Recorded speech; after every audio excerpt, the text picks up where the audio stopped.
Hey guys, so I'm watching an LGBT movie in the back, so don't mind the noise, okay? So I'm gonna give you guys a little flip through of my book while I discuss Chanel. Oh no, you know what? Better yet, let me flip through the Chanel book. That'll be better while I discuss Chanel. So okay. So to me, I think the Chanel brand created by Gabrielle Chanel. It was created a long time ago, almost over 120 or 30 years, maybe 100. I think 150 years the Chanel brand been up, maybe 160.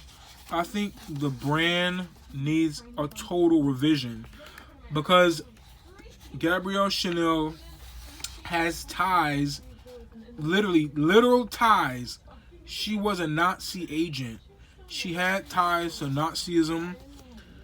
Nazi Germany and Hitler in World War II, she had ties to them. I personally don't think Chanel was like a hardcore racist. I know she was prejudiced and racist, but I don't think she was like hardcore. All I think Chanel was doing is she was using people to get ahead and to like further cement her brand, her Chanel brand, and her couture house. That's all I think.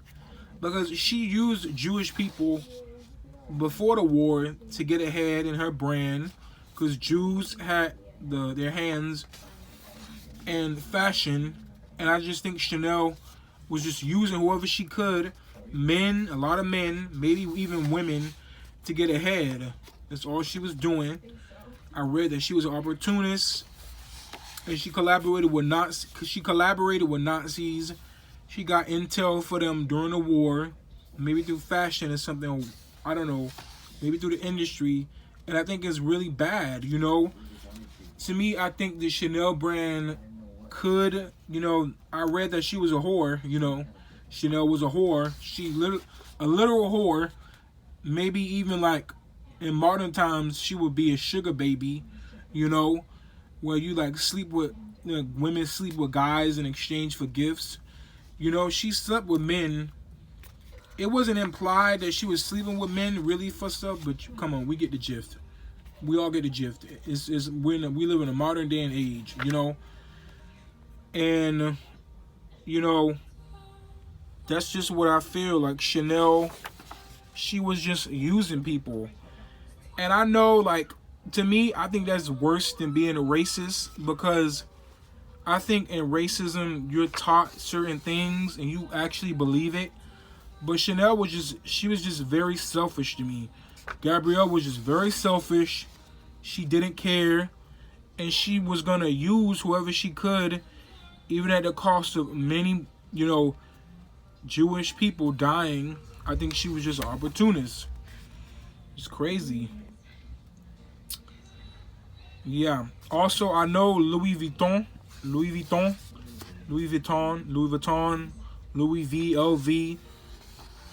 I know they had connections to Nazism too. And I think I read somewhere that Hugo Boss even had ties to the Nazis or something. Like one brand created uniforms for them. So, I mean, just look at the brands today. A lot of brands, like, I'm sorry, they having sex in the background in the movie. It's rated R. So, I know a lot of brands, even today, they capitalizing on a COVID thing. I mean, look at all the Louis V masks being made. That's all brands are doing. Capitalism is a bitch, and a lot of these brands are opportunists. A lot of these companies, I mean, look at Burger King, all of them talking about, oh, we're here for you, and we care.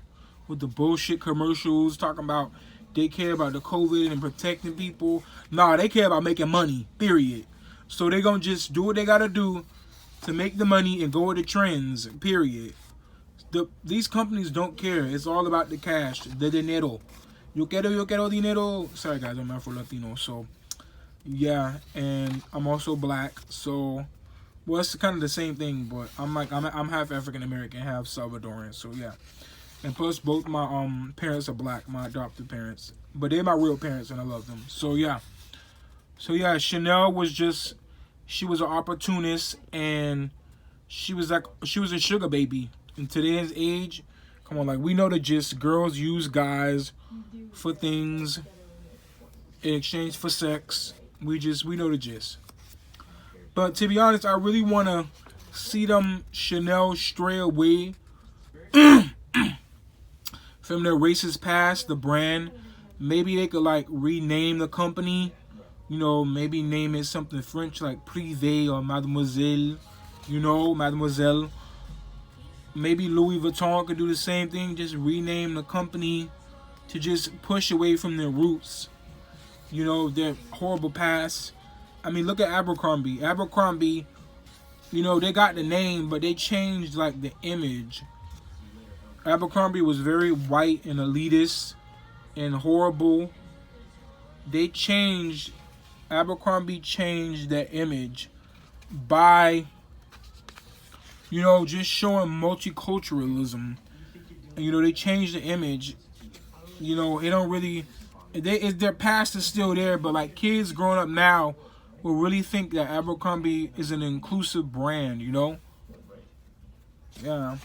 And I like the way they going. You know, I miss the hot models, the hot girls and hot guys. But I think it was a good change what Abercrombie did, because it was really an exclusive elitist brand. You know, white elitism. They got called out for racism a lot of times. You know, it was just bullshit. Yeah. So yeah, all I think brands need to do to move from if they have a racist past, I mean, because with the BLM movement, the Black Lives Matter movement, we not taking this shit anymore. Racism is barbaric, it's archaic, it's immoral, you know, it's not right. And I just think, you know, it's time for a change. So what they could do, Louis Vuitton, Chanel, they could just maybe change the name or do something to try to make it like a statement, like saying like, you know, we don't believe in these we don't believe in these certain ideas anymore. So yeah, and they could just cement the values. I think they would gain big traction and popularity, you know. But then on the other hand, you got stupid brands like Dolce and Gabbana, and they're gonna keep being assholes. I mean, stupid. I mean, Dolce and Gabbana are retards, really. Dolce and Gabbana are retards. They're both gay, and they made slanderous statements against gays. So, yeah. That's that for you. So, yeah. Alright, guys. That's it. And, yeah. Subscribe to my channel, Leanders, for more fashion info. Yeah.